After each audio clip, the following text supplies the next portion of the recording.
What's going on, people? Welcome back to Tonight in Haddonfield. It is Monday night, just after 10 p.m. Eastern time here. And tomorrow night is Halloween. Think about that. It is already Halloween this year. I know it's so cliche to say, but like time really does go by quicker than at least I can keep up with. That's for damn sure. Joining me though, tonight, as always, it's Mr. Dean Renner. What's going on, dude? What's up, dude? How are you? I'm tired, but I don't know if I'm as tired as you. Yeah, I'm running on fumes, but I'm here. Yeah, we got a stacked show tonight. We're gonna talk Five Nights at Freddy's, which is off to a, I don't know how you put this, a It's an divisive interesting start. start. Yeah, an interesting um, start. yeah, so that movie's got a couple of different things going on right now. And then a little later on, Dean is going to show off his Exorcist import set, which I have to admit I'm a little jealous of. I definitely don't have the ability to go and grab that myself, but it looks fantastic. Damien Leone wants Halloween to take a break, and he also wants to do a Friday the 13th film. And then we're going to talk about Halloween 2 versus Halloween 4. What is your ultimate Halloween sequel? Maybe it's neither, and you can share which one it is for you. But I feel like for me, whenever I have this talk with not anyone, H2O is definitely out there for a lot of people as one of the better Halloween sequels. I'm not sure if I agree with that, but I feel like when I ask most people what's their favorite Halloween sequel, it comes down to Halloween 2 versus Halloween 4. It's the month of October, D, and I guess I'll start off with this. Have you watched any Halloween this month? And if so, what have you watched? I have. Early in the month, it was kind of like late at night, background kind of board would throw on either 2018 or Kills. Um, as we got later in the month, I usually wait until we get closer to Halloween so I can start kind of going through all of them. That didn't happen this year. So I think I threw on what I watched last night. Late last night, I did 6 theatrical cut, and right before tonight, I had to go back and refresh on 2, make sure I'm up and ready for talking about that. I'm saving the original for tomorrow, and then I'll probably throw 3 in there somewhere. 4 is definitely a must-watch. No H2O for me. Definitely no Resurrection, which I'm sure is no surprise. Yeah. And I watched that gem, huh? no, I think I'll pass. And then I did Rob Zombie 1 and 2 a little while back when I got that The set from Australia that Viavision did. Yeah. So I'm pretty caught up. Um, why it's not showing our names up here, or is it just because the thing is up? Um, We're having some StreamYards issues tonight, oh people. no, So bear with us here as we try to work through this. Oh, there they are. We have names again. Um, yeah, no, I mean, I haven't watched any. Well, I've sort of watched a little Halloween this month. I told you the story. I came home the one day and they're like, oh yeah, "Hey, Halloween's on. Come on and join us." And the first thing I fucking see on my TV is Tina. and And there's it's like, this Tina. is not Halloween. I mean, it's Halloween, but I thought they meant it was Carpenter's classic on, not We would hope. whatever that sequel to 4 ended up being. So, um, what's going on to everybody in the chat, whether you're watching live or after the fact? Big thanks to everybody who came out last week and participated in episode number 1. This is episode 2, obviously.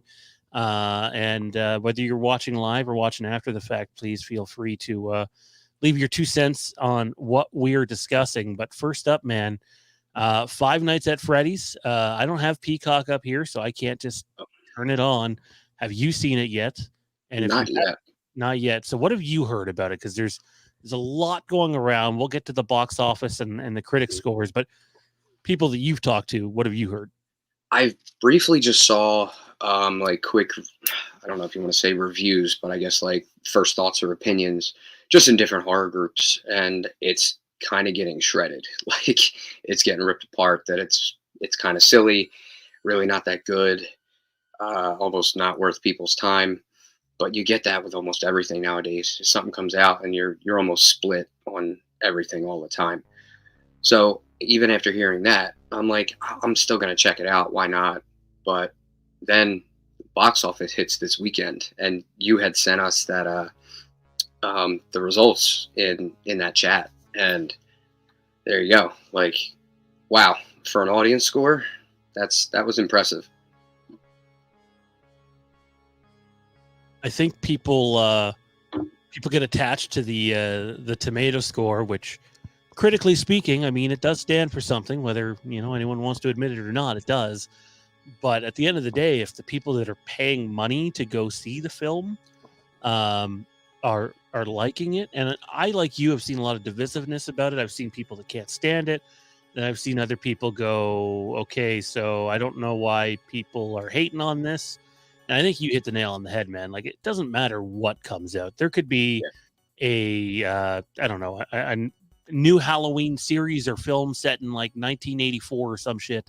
And the classic mask, everything's in it, someone new playing Loomis or whatever, and you'd still have a good chunk of the audience just hating it. It just seems like whatever comes out, you're gonna have that divisiveness nowadays.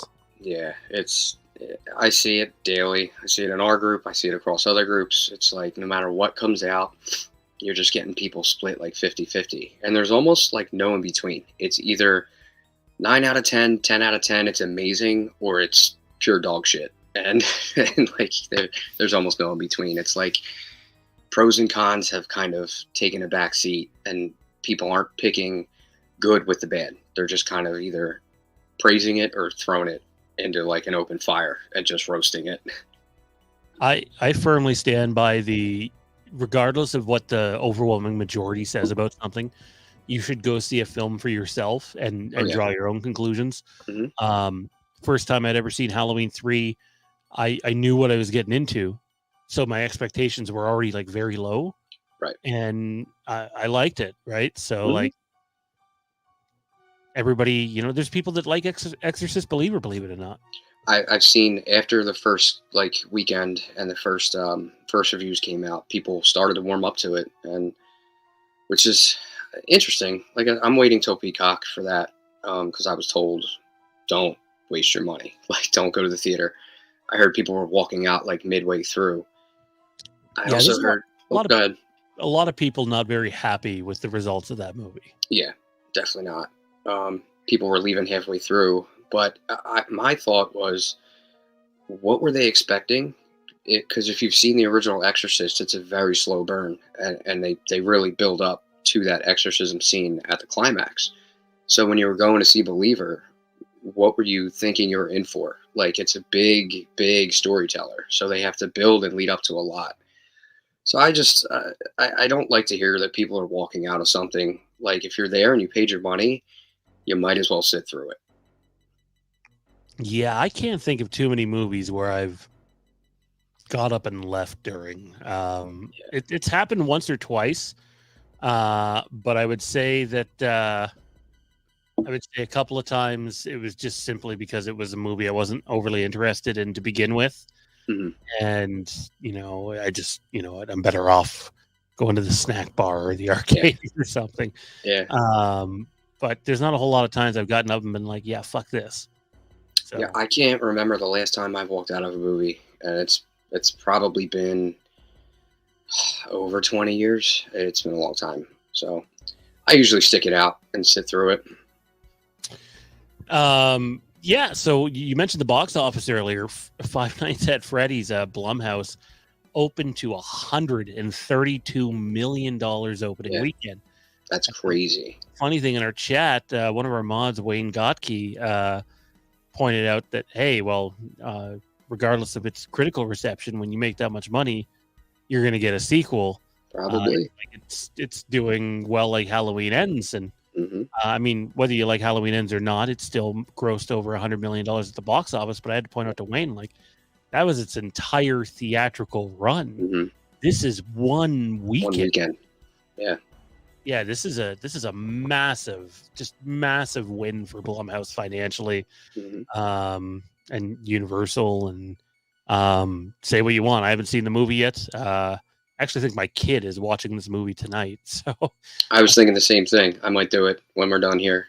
So, yeah, I mean, at the end of the day, I mean, $132 million worldwide opening weekend, it will suffer a massive setback in week two. But like, we're talking about a film that could potentially, pass that $200 million threshold. So more than likely will, is my guess. So, Yeah. and that's with a day and date release on with Peacock too, right? Same Yeah. day. They were simultaneous, which so when I saw that 130 at theaters, I was really surprised because so many people are now so comfortable with just staying at home, and to see that result was very surprising. I so for me personally, um, I'm not a fan. Switching gears here, I'm not a fan of the Terrifier. Um, I watched them while doing the Overlook Drive-In with Mike Bish, which, by the way, congratulations, sir. Oh yeah, Yeah, dude has got himself a mate, yeah. and Good for him. pardon? Good for him. Yeah, Good for him. yeah, no, it it looked like he proposed to her on the like edge of this like rocky It's like mountain. a cliff. Yeah, I was just like, oh god, yeah, not for me, no way. But big congrats to Mike and his Mrs. to be. So, um, yeah, we or not we, but I'm not a fan of the Terrifier movies. I mhm, appreciate how like they can be creative, and I understand the interest in Art the Clown, but it's not really my sort of thing. And now you got Damien saying Halloween needs to take a break, and you might not be wrong about that. Frankly, I think most people thought they were going to be taking a big long break, and that's not going to be the case. But he also threw in his hat for wanting to do a Friday film. So I'm just curious what your take is on if you would be interested in seeing Damien Leone do a Friday film, or if you have someone else in mind who would be better fit for whatever the next Friday film ends up being. hmm. Um, I gave Terrifier a shot. Wasn't really my cup of tea. It's more splatter film, more like Gorehound. So it's over the top with the kills and dismembering and all that kind of stuff. That's if you're into Saw, you can watch Terrifier, but there was something about Art the Clown that just doesn't do it for me. I do want to go back and watch All Hallows Eve, which is where kind of Art got his introduction. And then I might check out Terrifier 2 one night, like out of boredom, just for the hell of it. But Terrifier was one that didn't really hook me in. However, if Damien Leone was going to tackle Friday, I'm in for that because my number two franchise behind Halloween is easily Friday. So I anything thought Friday, I thought it was Scream. Fuck. yeah, you would think, right? uh, yeah, but I'm in for pretty much anything Friday. So if he was going to tackle that, I would give it a shot. Yeah, I mean, I get the interest there, and the wild kills that are in Terrifier, very over the top, most of Mhm. them. Um, but I don't know. You look at what Womp Stomp has done with the Never Hike Alone films, and I sit here and I go, like, if I'm picking between the two, I'm going with Womp Stomp. I think they've Yeah. sort of earned it. Like, I couldn't tell you dollars and cents what they've put into each of their movies, but could you imagine them with a budget, not a huge budget, but like something 5 or 10 times bigger and studio support behind it and the marketing? Like, to me, if I'm picking between the two, I want an official Friday film from Womp Stomp. I don't know if either are going to happen, but I am excited for Robert Fuller's Crystal Lake series. Pardon me. Mm.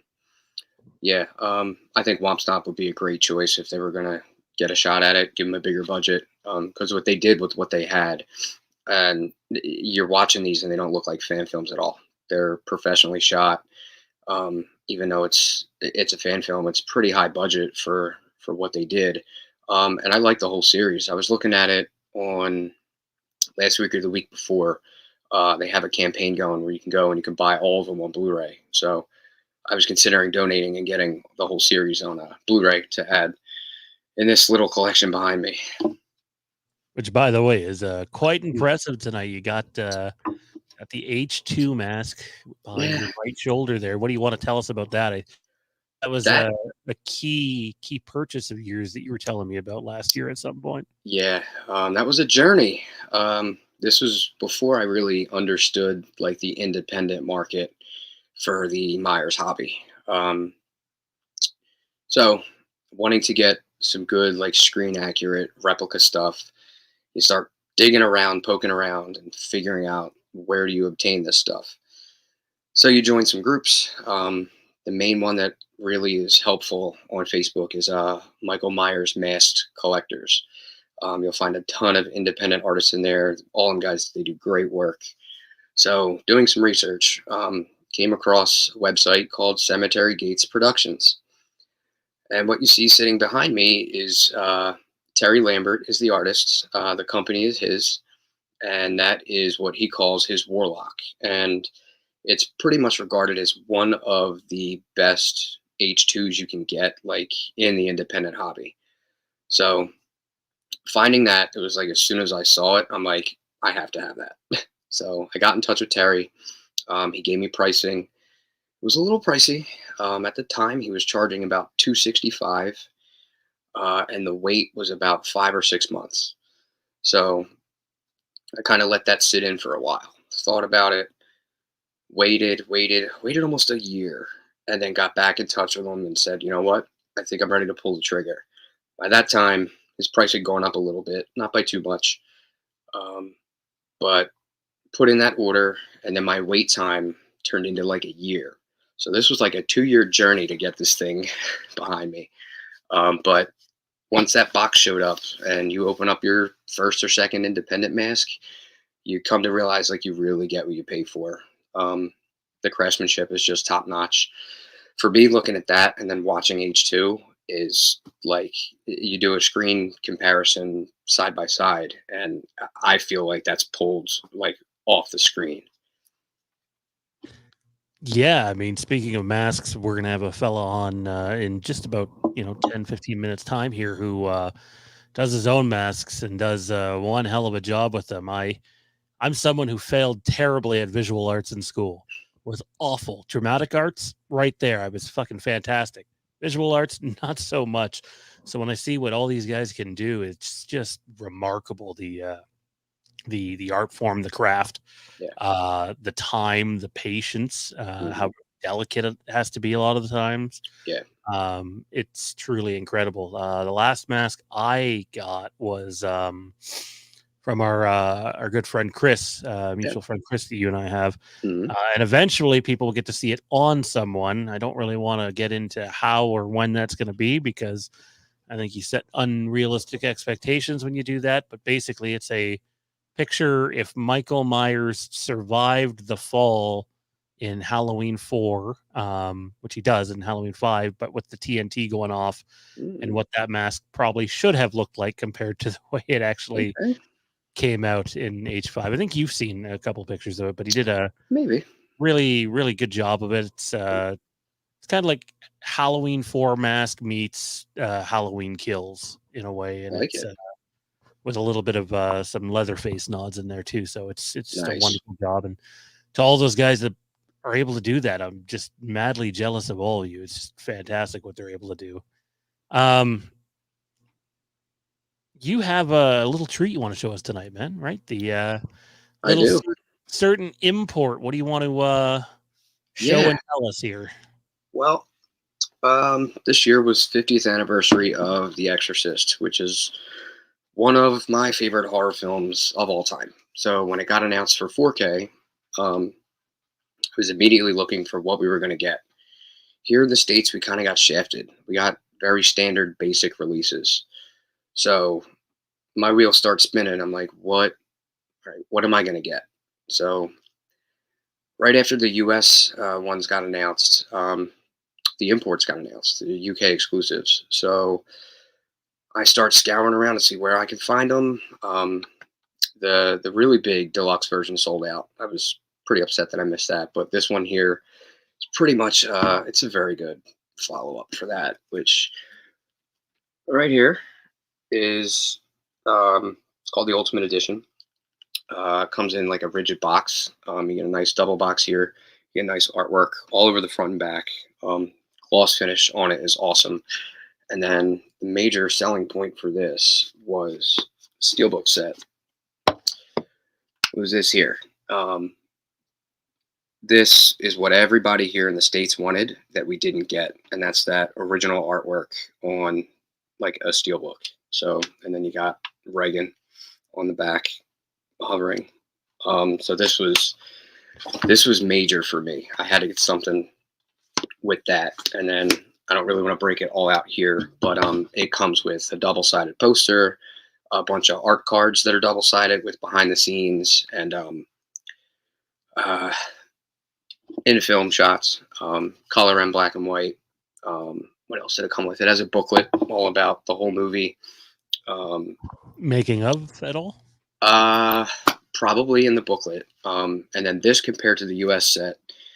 US set was 2 disc, and it's basically just your original cut and your director's cut. This has 5 discs. So this came with 2 4Ks, both cuts, 3 Blu-rays, also both cuts, but then it has your features, your documentaries, your making of, and all that good stuff. And then it has a bonus disc that I checked out briefly the other day that has, I think, like a whole interview with William Friedkin. So this was the set that I had my eyes on um, from day one, and luckily found a site that ships from Ireland to the U.S. and sent one here. And then I was also fortunate enough to get a second copy from Diabolic DVD, just in case one fell through. So I actually have 2 of those. So one is sealed. That's the one I Nice. opened up. Yeah. Nice. I can't say I don't think I own anything import movie wise, but I know I have some vinyls that my dad had just handed down to me that like he was huge on getting the import vinyl and Oh yeah. like I'd look at the price tag and what he's paying for some of them and just be like, "Oh my god." Like geez. Yeah. I'm like so he's into all that stuff, but it looks fantastic. I know I you was showed very me happy. yeah, you Yeah. showed me some images that show up a little better that just were really really good. I'm not the biggest Exorcist guy, but like that's Mhm. and to get the original artwork too on the steel case, like Yeah, that was awesome.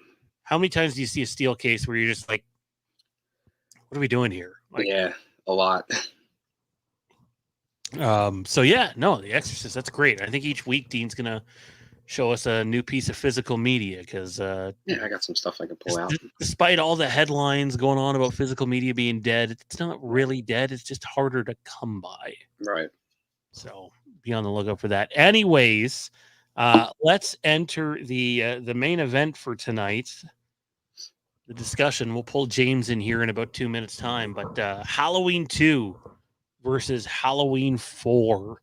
What is your ultimate Halloween sequel? It might not be either of these two, but if we're just discussing these two, which one are you taking and why? So, Dean, Halloween 2 and Halloween 4. What are things you love about both movies, and what makes one better than the other for you? Um, I think like atmosphere and cinematography on both are incredible. Halloween 2 just edges it out for me because it just that whole follow up right at the end of 78. You get the nice little recap in the beginning, um, gives you the ending of 78, and then cuts right to Loomis coming out the front door to look for Myers on the lawn, and he's gone. And then you kick right into Halloween 2.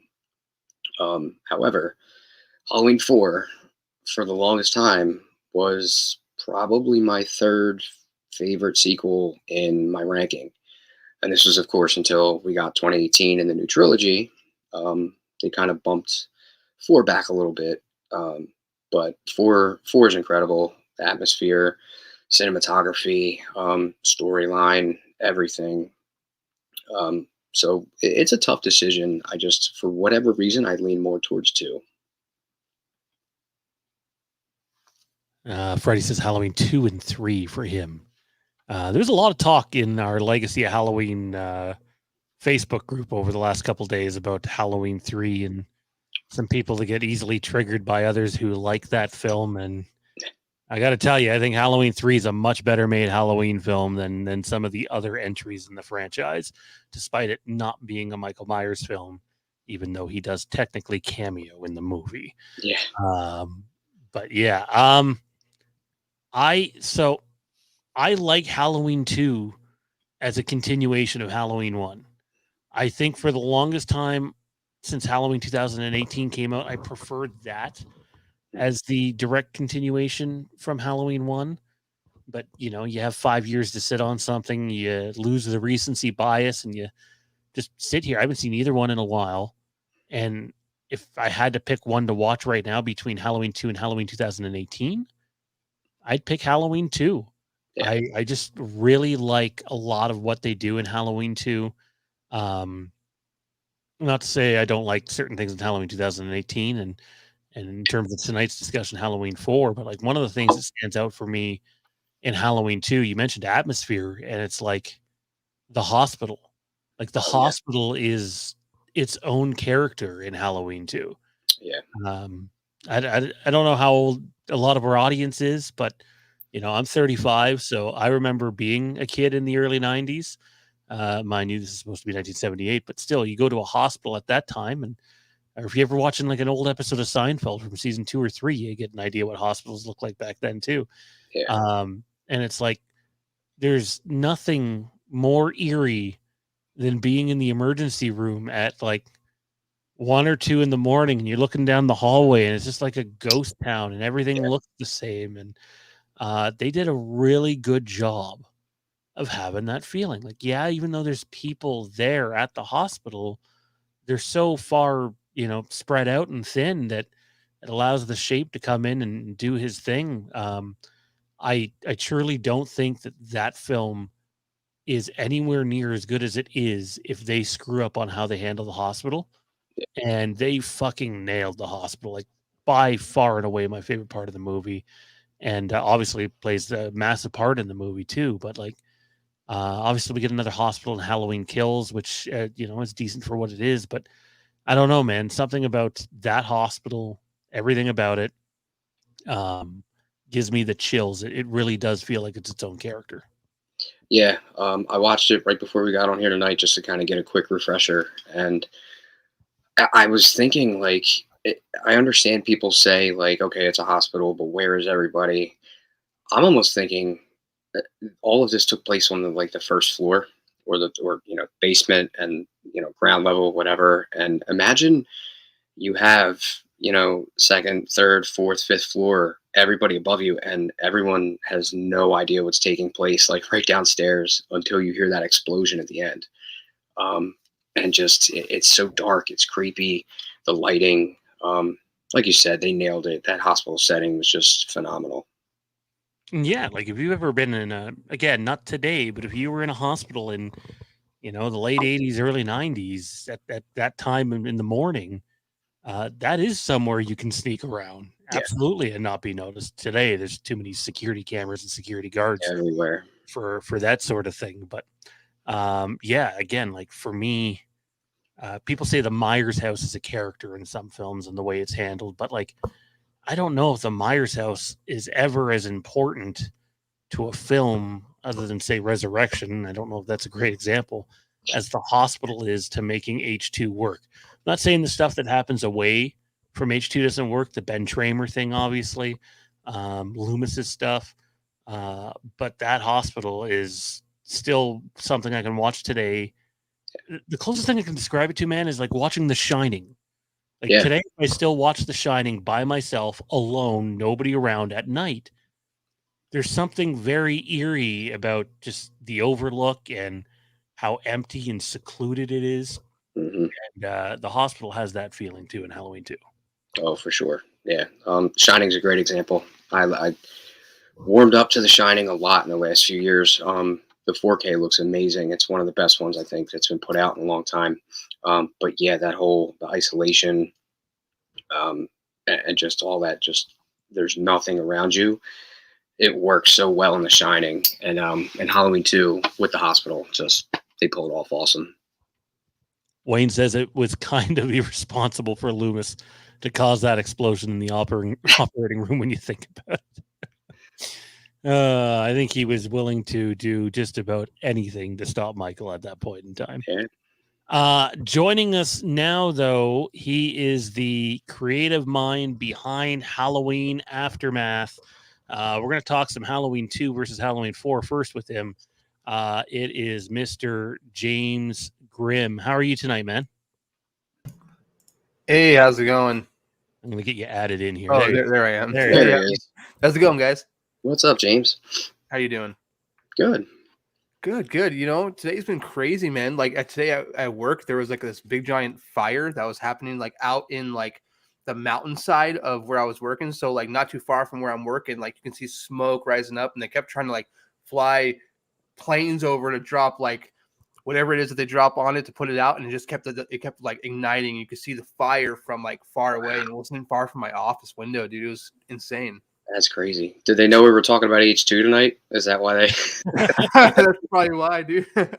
Oh man, that's crazy. I lived most of my life in like city area, a couple 100,000 people, and then the last year we've moved out to the middle of nowhere. And when someone has a fire, like you smell it from like a mile away. Oh, It's yeah. ridiculous. Yeah, there's evacuations and everything, so we're trying to figure out if we're actually operating tomorrow. Hopefully. Oh, wow. I mean, Yeah, hopefully. Hopefully everybody's okay too. That's obviously first and foremost. Absolutely. James, if you're picking between Halloween 2 and Halloween 4 in terms of what do you think is a better Halloween sequel, how do you feel about both films and which one comes out with the win in that case? Well, I'm actually not the biggest fan of H2. Fair I'm enough. actually a huge fan of Halloween 4. It's definitely up there in my top 5 for sure. It's actually the first Halloween I watched at all. Back when I was 7 years old, you didn't see Halloween 1 just openly on VHS when you go to the video store. You see Halloween 4, Halloween 5. So like my parents would just let me rent those, or they'd rent it for me. And I fell in love with Halloween 4 and Halloween 5 at the time. Not so much today, but I love the mask in Halloween 5. I know we're not talking about that right now, but Halloween 4, I would pick that just because is the nostalgia, the mask, not so much, but like having Danielle Harris be such a crucial character of Jamie Lloyd in that movie, and how you feel for her immediately the second you see her on screen, and how you find out that she's the foster sister to Rachel. You just fall in love immediately, and I just never felt a connection so much like that in Halloween 2. Well, you just stole all my points I'm about to make later. I'm sorry. You're right though. Like Jamie early in H4, it's subtle, but that scene where she has the shoebox and Laurie's pictures in it, and like Not to get all emotional on everybody, but like think about, orphan children who did know their parents at some point and are no longer with them, and all they have is, especially nowadays, there's all forms of media, but like we're talking like 1988, you just have some photographs in a shoebox, and it's this sort of sad but powerful moment. And I think you just hit the nail on the head for why H2 doesn't work for me on the level H4 does, is um, just the emotional attachment to the characters. Yeah. Don't get me wrong, Bud and a bunch of the other characters at the hospital are fun to watch and see what they're doing, but like you don't have the emotional, at least for me, I don't have the emotional magnetic feeling that I get when I'm watching Jamie or when I'm watching Rachel even. Like Yeah. obviously Rachel, makes the snide comment at the beginning of the movie, which doesn't go over well, but like the Rachel Jamie dynamic through that entire movie is way more than what Laurie gets to work with in H2. Yeah. I actually find that I actually like Rachel more than I do like Laurie. I find that Laurie didn't have, when you think of Rachel, it was her mission to save that little child, and she put herself in front of that kid on every level you can think of. And she did it nonstop, and she did it selflessly. And, I think like for Rachel to die in Halloween 5 the way she did is such a it's disgusting. Awful decision. Awful decision. Yeah. What about you, Dean? Where do you fall with that? I know you're more pro H2 than H4, but I really feel like, again, it's subjective, but there's a lot of character evidence anyways to support the protagonists are a little more likable anyways in H4 than H2. Yeah, no, H4, like I said, it was like number 3 for me for a long time until, the new trilogy came out, and we talked about that briefly last week. You see something new and it kind of takes over your judgment for a little bit, but 4 still sits like top 5 for me. It's great. Like you guys were saying, the characters, the way they're connected, and like you have Rachel doing anything and everything to protect Jamie the whole movie. It's fantastic, and we get drawn to those characters. We care about those characters. It's a great story all across the board. So H4, I pick H2 over 4, but it's like if we remove the new trilogy, they're a very close, almost neck and neck. It's just H2 edges it out for me just because of 1 and 2 following each other same night and completing that story like full circle. And I do like the fact that when they went back for 4 and 5, they took the same route, and you at least get 5 picking up from where 4 left off, and continuing, not in the best of ways, but still. So it works for me. But yeah, no, 4, like I was saying, very close to 2 for me. Yeah. I do apologize.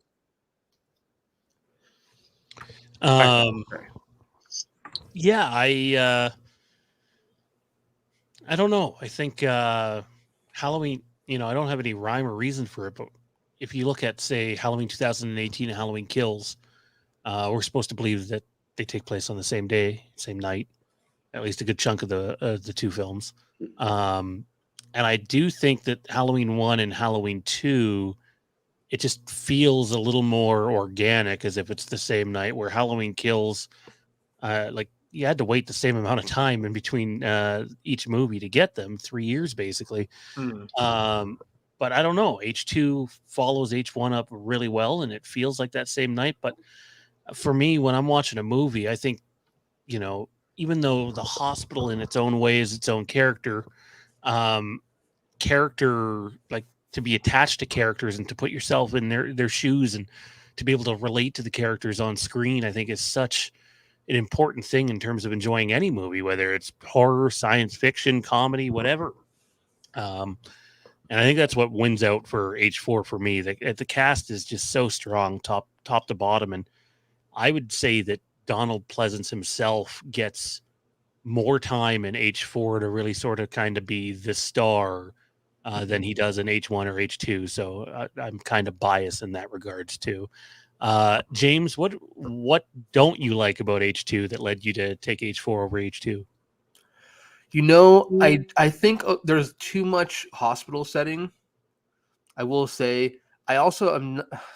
People are not going to like this, I think, but Dick Warlock, I'm not the biggest fan of him, his portrayal as Myers. Now, his look when it's on his head and he's standing there, it looks great, but his movements, there's a shot specifically where he's walking down the stairs and his coveralls seem so high up, you can see his socks and shit, and like you can, it looks like he's just staring and just walking down, and it's just really robotic, really stiff. It just, for me, Nick Castle portray the shape in such a way that I just felt like if John was behind the camera, not behind the camera, but behind the directing of the film, it might have been a little different. Mm-hmm. I felt like Dick Warlock didn't follow what Nick Castle established. Yeah. Personal preference. It's funny you say that.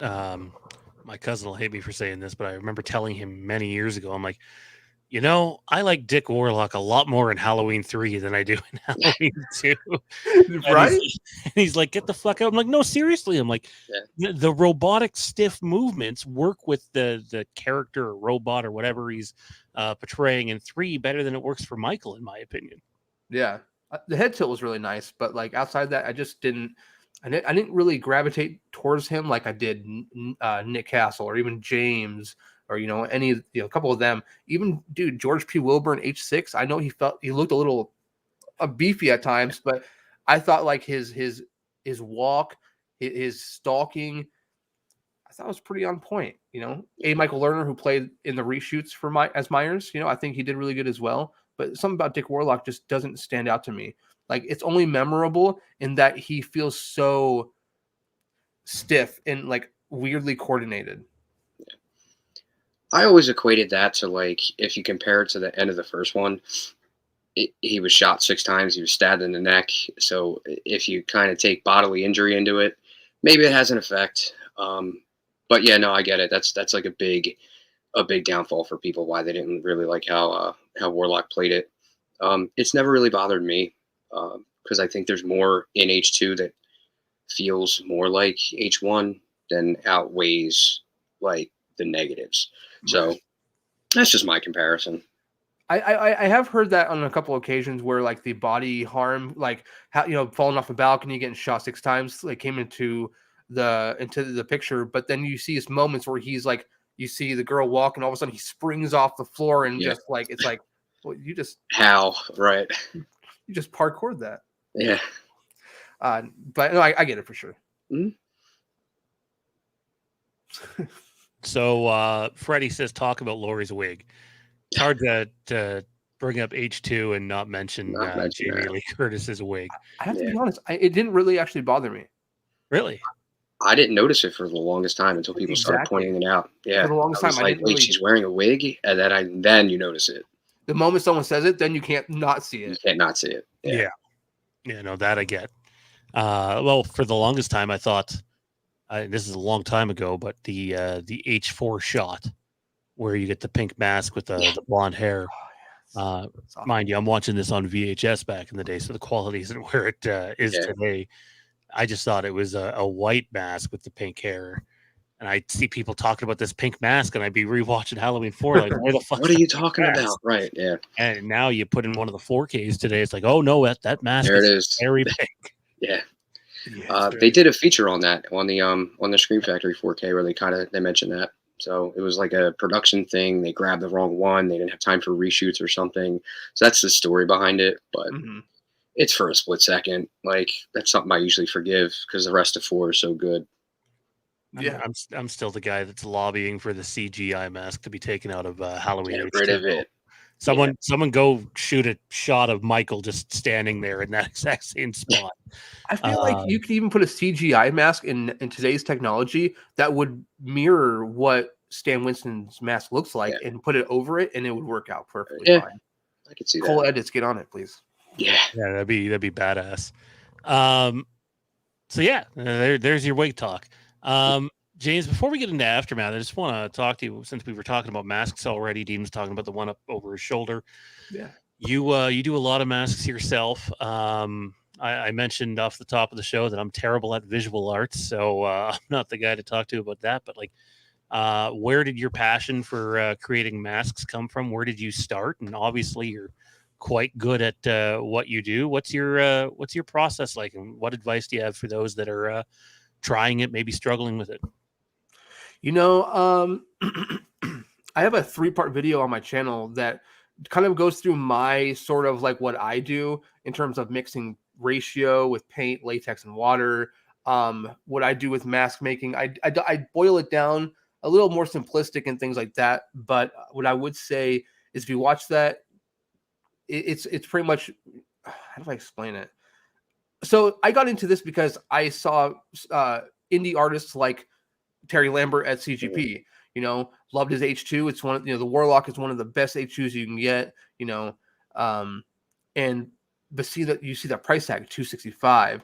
He has a brother's like an H4 Uncle V2 or something. It looks amazing, but $265, $275, and some masks range up because they're from Scream used molds, $500. And it's like, well, I have a kid, I have a family, I can't afford that. If I can buy a blank mask for me, which is just, there's nothing, no paint on it, no hair on it, it's just stock. If I can get one of those and try it out, that'd be great. So I think after taking a few years of trying to own my craft, getting learning tips and tricks from people in terms of like the ratio that you use. I mean, I don't have it on me here, but I use Mabry's Monsters, or it's called Nightshades paints. It's already pre-mixed paint. Mabry, he's part of Trick or Treat Studios. So I buy his stuff, and it makes it a lot easier for me. And he has a good assortment of different colors. It's all about also learning like how to seal the mask. People say, "Hey, what do you seal your mask in?" It could be a variety of Plastidip, liquid. I use this. This is my new thing nowadays. It's Liquitex, matte, medium kind of stuff, and I kind of water it down a little bit. I put it through the airbrush and I spray it on. Now, not this mask. I didn't do this mask. This is actually done by my good friend Matt Chandler at 31 Studios, I believe, is what he calls it, and he's just the man. And this is the mask that will be used in Aftermath. But essentially, I got into mask making because it was too expensive, and I wanted to try to save some money. Yeah. How long you been doing it? Off and on for the last, I want to say 4 years. Okay. Nice. So it takes time, dude. Trial and error. Oh, yeah. Like I can tell you, if I had a picture, which I do somewhere, of the very first mask I ever did, you would be like, "Oh, that's that's that's not good." Which it's funny because like I left a pumpkin in my trunk for a full year and didn't even know it. It was under a blanket, and that mask and the pumpkin fused together. And when I cleaned my trunk out for I'm not a dirty person, I promise, but I took the pumpkin out and the mask was just fused to it. Like it had just become one. That's wild. I would like to see that. That's right away. And it was featured in a film I did years ago, and it looked awful. James, when you get a second, can you put a link to your channel in the chat? There's a couple of people asking for it. So. Oh yeah, no problem. I appreciate that. One moment. Probably should have had that done ahead of time, but I forgot to ask you for it. So, and things are just crazy around here. So, you have Halloween Aftermath coming up, which is your fan film. And as a guy who's still struggling to release his own because there's certain things that I don't like the way it turned out, and a bunch of behind the scenes crap too. Where did you come up with the idea for Halloween Aftermath, and like how did that process start from you? What was step one for you, and where are you now? So step one, it's funny because I was in production, post-production for My Special Boy, which is a Friday the 13th fan film at the time, which it's actually just as of 2 days ago was the 1 year anniversary since its release. And then, which has now 400,000 views. So it's really awesome. I really appreciate all the support from everyone who's watched it. But so we were still in post-production for that, and Cole edits, him and I, we end up getting the script to Halloween Ends before the release of the film, knowing what happens, knowing the Corey, twist, knowing everything.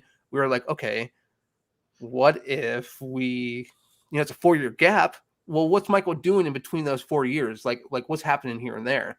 So we said, all right, this is what we're going to do. We're going to jump in 2 years after 2018 and Kills, and this film's going to take place in 2020. So you watch Aftermath, and then you can watch Ends, which is 2 years now later. So we went on into that with that kind of thing. Now it's gone through multiple drafts and different kind of script changes, and then once Ends came out, we were like, okay, now we can really truly piece these little things here and there. We know how the script was, but now we have seen it in what's really there. And we found our Myers, we found our team, I can tell you about the story a little bit. I can say that we don't really necessarily have a final girl in this film. It's more like a final guy, his name's Cole Dalton. He was there. So his father was one of the members of the mob that got killed that night. And after the mob gets killed and after Karen dies, the shape vanishes. And this character Cole runs into the shape that night. Now the shape, he's hurt, he's beaten up. Not how we see him in the Myers house when he's killing Karen, but at this point he's kind of he's losing adrenaline. He's kind of in a weakened state. So Cole runs into him that night. He gets away, and he essentially 2 years later is the talk of Haddonfield, kind of like Corey was. Corey was the talk of Haddonfield. He's the new boogeyman for some people. Well, Cole Dalton is the boy who cried wolf. No one believes he ran into Michael Myers. They think it's all BS. Yeah, you're just using that because your dad died that night. You're trying to make it about yourself rather than his memory and things like that. Until Michael comes out in 2020 and starts wreaking havoc again. And we're going to have like a lot of callbacks, a lot of nods.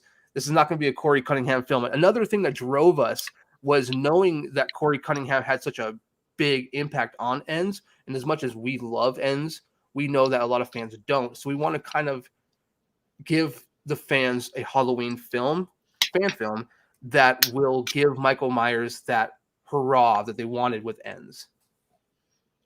I like it. So let me ask you this. I'm gonna step away from Aftermath just for a second. But you brought it up. You said you got your hands on the Halloween Ends script prior to the movie coming out, and I think it was March of last year. We basically had a good idea on about 60 or 70% of the film, and most of the other guys that come on the channel with me weren't buying what I was selling about the film, and Dean wanted to stay spoiler free, so I think I ended up telling him like, hey, the main character is not Laurie Strode or Allison. I think his response was something along the lines of, what the fuck? Yeah. Basically. Did you buy what you were reading in terms of the script, or did you think there was a chance that it was fake? Because it is the type of thing that if you're not really prepared for it and you read that for the first time, you might be going, yeah, this is not the follow-up to Halloween Kills. Whether you like the film or not, I could see that being the reaction, because even I was like, okay, are you sure about this? Is this real?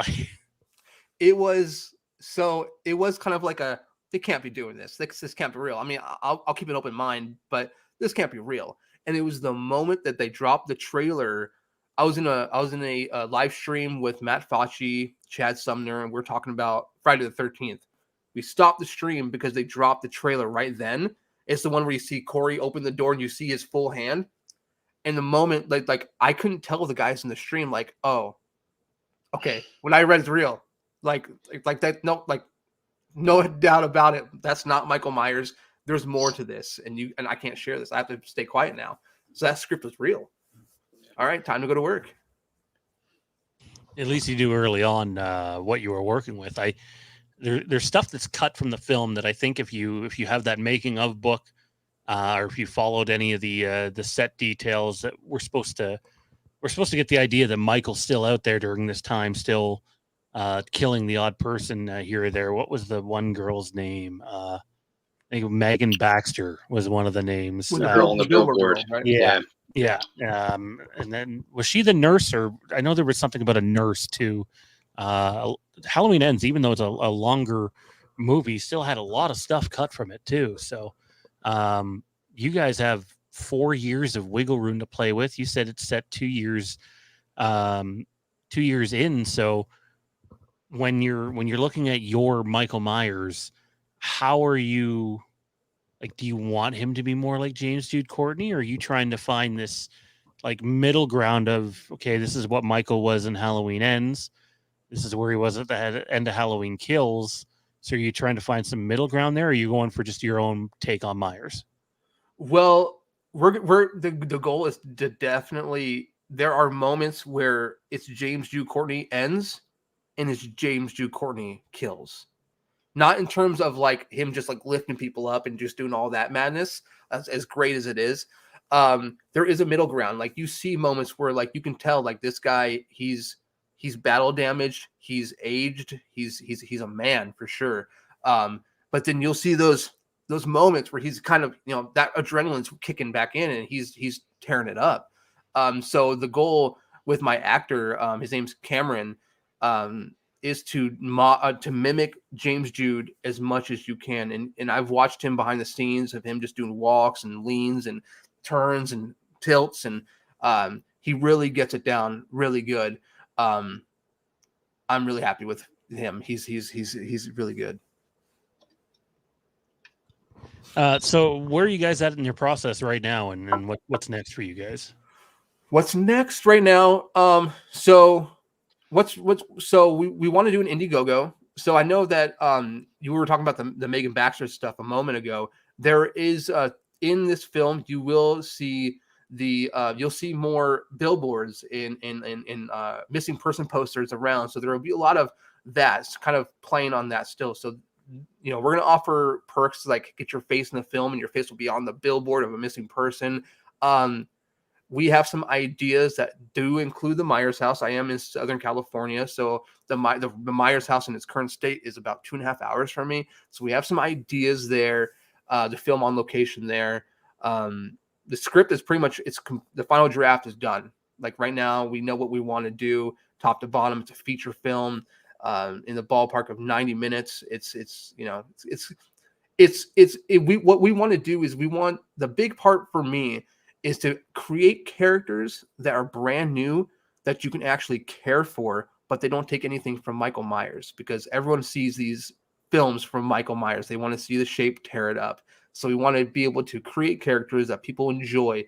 We also want to stay true to John Carpenter, make a slow burn, but also look at the David Gordon Green trilogy and get the look, the feel, the editing, and everything that he brought with the new films.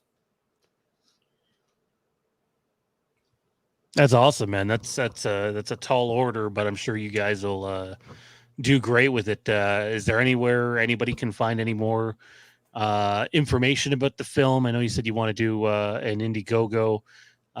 What's sort of the next step from here outside of the Indiegogo campaign? Do you have a timeline that you're working on for things? I think I learned the hard way to not set deadlines on certain things because it can come back to bite you in the ass. But Totally. What now for you realistically? Right now at this point, it's about just making sure we have everyone casted and everything else. I've had some interest from some Halloween alumni, which is kind of cool. Whether that falls through or not, I can't guarantee it. That's why I'm kind of really shy about discussing it too much. But make sure we have an Indiegogo ready for 2024 or sooner. Making sure that we have everything just set up. It's all going to be filmed locally here. And I have a lot of great artists who are attached to it. People who are really, good at making the coveralls, making the masks, making the hand appliance for Michael's hand. The eye appliance. Great effects artists for sure. And right now, it's just making sure that everything lines up perfectly, because I'm in the process of right now making a stoner comedy called Too High for Supply. And nice. It's my first attempt at comedy, because last month I dropped a crime drama. It's about 35 minutes. It's called Have You Found the Bodies? And it's a short, and you can watch it on my channel now. It's 4K Dolby Atmos 5.1. It's pretty pretty cool. So I hope that people can watch the quality of that and then it carry over to Too High for Supply, so they can see like, okay, these guys have a vision. They have because we will be filming this in anamorphic, like 100% anamorphic. We have to get that in, just like they did for the new trilogy. A lot of steady cam, Panaglide sort of stuff where, we want to make it true to the Cundy feel, but also to what we saw in the new trilogy. That's awesome, dude. When I heard you were going to start getting into doing this, the first thing that got my interest was that gap between kills and ends. So I'm looking forward to seeing like all the ideas that you guys come up with and put them on screen. And hearing it's going to be like feature length 90 minutes, I'm all in. I appreciate that. I definitely hope that people can watch this and be like, all right, I don't like Halloween Ends, even though I do personally, but I don't like Halloween Ends, but that Aftermath film, they did Michael justice. And that's my goal. Good. You're going to have a lot of people lining up for that then. You're like, whether you like Ends or not, there's no doubt that it's the most divisive film of that trilogy. And I think Ends does a lot of good things. I said that to Dean. I think is the fellow's name Rohan Campbell, I believe. Is just his performance in the movie is fucking incredible. Such a good actor. And like, I'm not taking anything away from him. There's just certain things about Laurie Strode in that movie, and honestly, just the treatment of Michael there that I just kind of on, and also not a big fan of studios lying in their marketing and advertising the rematch of the century or however they were doing it there, and it being 2 minutes in a kitchen. So you'll have a lot of people that just want justice for Michael, if you will, and to see what he was doing in between those movies. I think you'll have a lot of people lining up to take a look at that, man. Thank you. I appreciate that. So we actually just dropped a teaser on my channel. It's about 3 minutes long. Now, I just want to let everyone know it's not what you're going to see in the final product. It was more or less like, hey, team, it's almost Halloween. Let's get together. Let's kind of put something together to show everyone the vision. Lighting was a little bit of a complication because we didn't have enough lights to do what we wanted to do or how we wanted it to look. But we were like, you know what? Let's show everyone like, hey, this is our Michael. This is what you expect. It's not the final quality, but this is what you should expect for this film. So it's up right now. It just dropped about 25 minutes ago. Oh. There's a link right there, guys. Halloween Aftermath, a pre-Indiegogo teaser trailer from James and Company. Definitely going to check that out when we get off here. Proof of concept, if you will. Pardon? Proof of concept. Nice. Sort of thing, yeah. Nice. Can't wait to dive into it. Let me ask you about the mask. I want to go back to the masks before we get out of here. Sure. When you're doing a mask, how much time get from the first conversation that you have with a potential client to mask being shipped off? How much time do you think goes into one of those for yourself personally? Like if I were to just accumulate the time that it takes, like not including like the days in between because of like things that happen in life, but just like the overall hours it takes? Both, even, because I think the days in between are important for people to get an idea on how long they might be waiting for the thing to be done. But it's also nice to know how much, how many hours are being put into it, because obviously it's not something you can rush through. At one point, I had about a 6 to 8 month wait because I had so many orders. Like I had a stack of orders. Not so much now, which is okay because I have so much other stuff I'm doing. But it was 6 to 8 months at one point, and I would say it takes a couple weeks because like with my Rob Zombie mold, see, so I have a couple of these. These are plastic molds, and so you will pour the latex inside them, and then you'll kind of like you'll cast it around, rotocast it, and you'll pour the remaining latex back in your bucket. And you probably want to do it a couple times because you want a pretty decent pull, not something that's thin and it's just gonna like crinkle on itself. And then I'll put it over a fan and let it cool overnight. So that will take usually in itself 2 days. And then I'll put some baby powder in there, get it all in there so it doesn't get stuck to itself. God, I'm sorry. And then I'll pull it out. And then once I pull it out, it's from that moment I need to do the cuts now. So I need to cut out the eyes, cut out like the little holes in the rips up here or wherever. And it'll be from there. Then I'll start the base coat of whatever color I'm going to go with. So, and then it'll be then I'll put some white over it, and then I'm going to do the weathering, the rock color, which is all that's all dry brushed. So I airbrush the the base coat and little things here and there, and then I'll start dry brushing the rot in between all the markings and everything. And once I'm happy with that, then I will begin the hair process, which usually takes me a couple days because it's actually the process I hate the most, to be very honest. It's so tedious because you're gluing hair down and then you're brushing the hair and you're removing all this excess shedding hair. And it's just insane. But so it could take a couple weeks per mask. Yeah, that's a lot. I would be useless. In that regard. I did a 78 mask recently. Hold on. Yeah, the wait time that James was talking about. My Warlock was supposed to be 6 months. It turned into like a year. So the wait time to get like a custom piece like this, it's kind of long and tedious, but it's well worth it. Yeah, for sure. I used to like when I was a collector and not so much a mask maker. I used to be really like, oh come on, why is it taking so long? And now that I do, I'm like, oh, I get it. All right, I get it for sure. But yeah, this is a mask that I'm doing for a movie. Nice. It's for my comedy film. Actually, it's a whole thing. But yeah. How long did that take? Oh, this one, because I was in a rush to make it, and I wasn't trying to make it look good. I was just trying to slap hair on it and just paint it real quick. Yeah. Probably 2 days. That's not bad at all. I mean, It's for like 2 days work, that's like good super stuff. thin and everything too. Because like so in the film, without giving too much information there's an owner of a store who's a horror collector, and one of the guys gets fired from his job and is like, well, I'm going to stick it to the man. And he goes in and he steals his most prized possession, which is a Nick Castle signed Michael Myers mask. Oh, wow. And yeah, it's just absolutely just a ridiculous motive. Yeah, that's funny. You ever seen Nick Volpagano's Thin Ringer? That mask cracks me up. Have you? Yeah, that mask cracks me up. I like what he's wearing. He's on. Just never ripped. Yeah, it's funny. He's like a permatex or something. Yeah, Nick is a great guy, dude. I love that awesome. guy. Yeah. That's badass. That's I wish I could do half of that, man. That's just incredible. If you ever want to learn how to do it, man, just message me. I'll give you whatever I know. I'll tell you. You know, I'm always here to help. I'm here to help anyone. I want to see all of us be successful, especially mask makers, like new people who really want to get into it and who I have questions and really want to learn. I'm always my door is always open for questions, and I'll give you answers.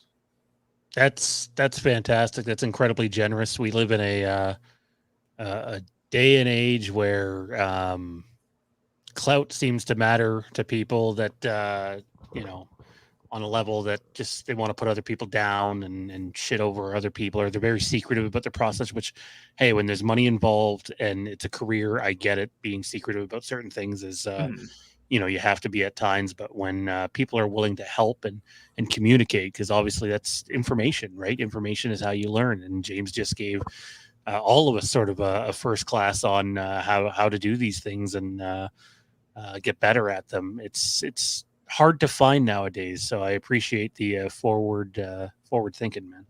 I will say, if there's any technique that was taught to me and that person told me straight up, like, hey, I'll show you, but please don't share, that will be the only time I don't share. But anything that I've learned on my own on the way to this, I'll share everything.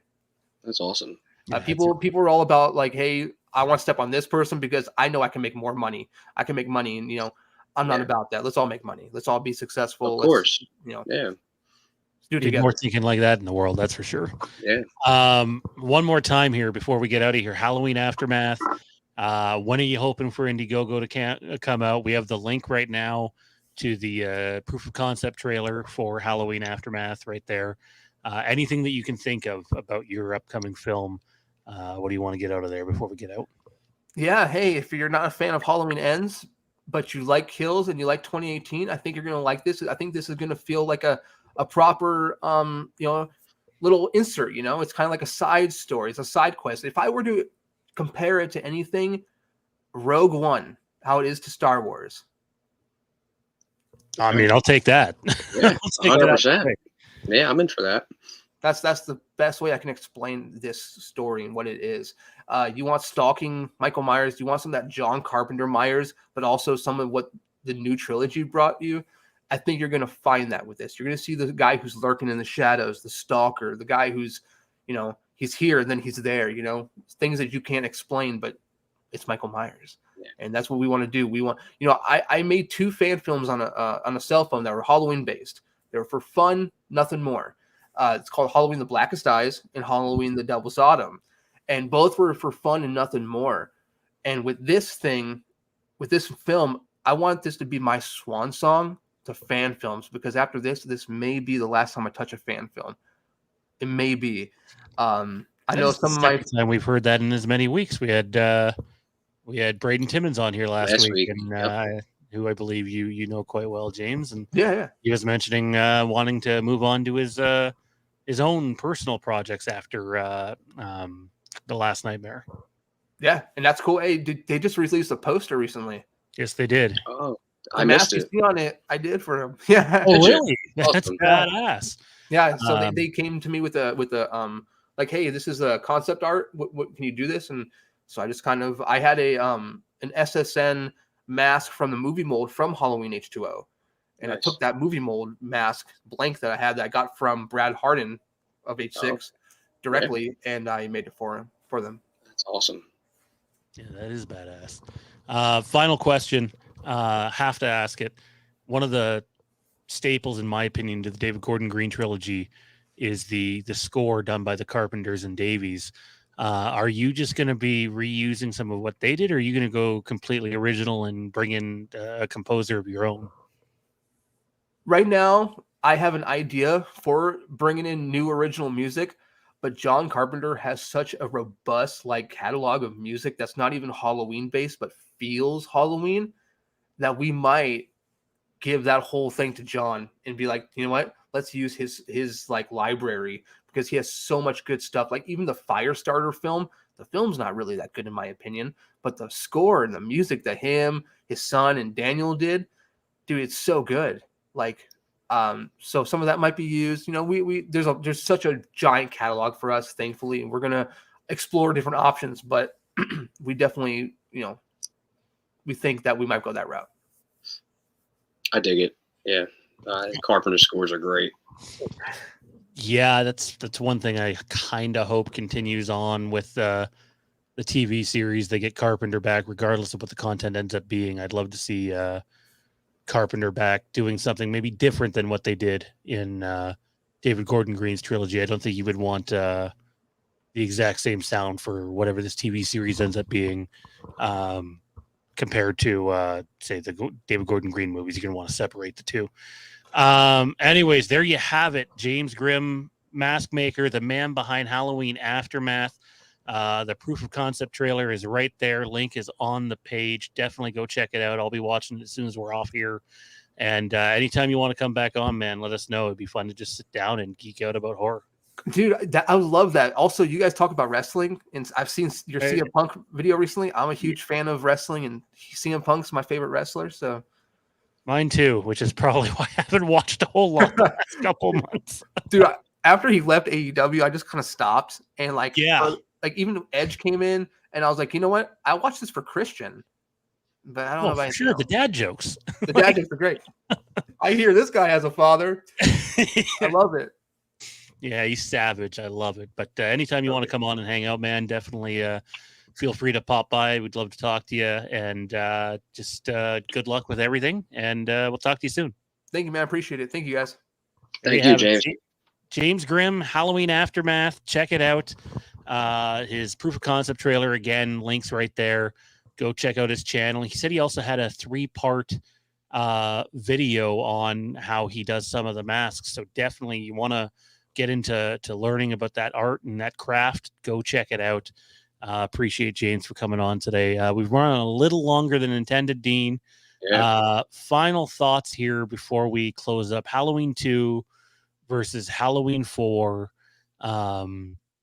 Obviously you're a Halloween 2 guy, but maybe give me a couple things you love of both movies, or one thing each you love from both movies before we get out of here. All right, so we'll go 2 first. Hospital setting, absolutely just phenomenal. We definitely agree there. 4, I'm going to go the overall story, cinematography, The opening's amazing. Atmosphere, if I didn't already say it, and just the ending, just great with the ending, and then the follow up to five. At least it leads right into it. But that shock value ending that we never got the answer for, fantastic. Yeah, so Halloween 2, one of the things that really stands out for me, obviously the hot tub scene. Anybody that's been on this channel knows we've joked about that for quite some time, but I love that. I just really dig the end of that movie. The Mr. Sandman, the morning to night, or sorry, the night to morning. That feel driving away, almost like the adventure has come to an end, as if that was the intended ending, Right. because at some point it was, just like Halloween 1 was supposed to be Yeah. the intended ending. And in terms of Halloween 4, something that I don't think gets enough attention, although we love to bring it up, is Sheriff Meeker. Like, Oh yeah. he is so good in that movie, and just more proof that the characters in Halloween 4, Yeah. for a movie that takes place 10 years later, and we're caught up via a little voiceover at the beginning, and oh my god, I'm forgetting the name of it, but we get the scene anyways, where the doctor is explaining everything and catching the audience up to In the beginning. what's Yeah. going on. Yeah, and we're getting Michael transported, and we get the Halloween music. That's really, really cool. But still, it's not like a dry opening. We're not No. starting fresh. It's, you have to be caught up with the story a little bit. And usually those movies don't fare too well. And I just think the cast did such a wonderful job with this movie that makes it believable, relatable. And it's probably the main reason that I like Halloween 4 the best, because I certainly don't like The Mask the most. Right. Before we go, man, I'll give you your final take here. Halloween 4, are you one that buys into they should have just used the bandage mask for the whole movie? Or do you think that's more people just say that simply because they really don't like the other mask? Yeah, I think there's like a hatred towards the first mask for whatever reason. And the short story history behind that is apparently it was still a Kirk. It was still a Kirk mask. It just wasn't as good as the original. And they did like quick modifications to it. They didn't really. I mean, that's what Tommy Lee Wallace did in the first one. I think he has a line in a video where he's like, "We did this in a 3-week shoot. We weren't thinking we'd take next time." So I think they kind of rushed it in the same sense. As far as the bandage mask, I would be open to seeing I think we're losing your audio a bit here, a Dean. little bit. Oh, There we go. You're back. You're back. good. Yep. Okay. The bandage mask, I'd be open to seeing. It'd be cool. It's a little different. You still know it's Michael, so yeah, I think it would be a good choice. Yeah, I'm one of those guys that's open to, like, if Michael is in this Halloween TV series, and I think that's a big if, but if he is, I'm open to Michael looking a little bit different, like still coveralls, still Mhm. some sort of white mask, but I'm open Right. to some changes. The coverall, can be different. Mhm. We'll see what ends up happening. Yeah. But anyways, that's going to do it for us this week. We're not sure what the episode will be next week. I know we've both seen Never Hike Alone 2, so maybe we'll come on here and review that and talk Halloween and see what's up next. But for Dean and Wayne in the chat and Matt Whitfield and Shem, I'm Shawn. We'll see you next time on Tonight in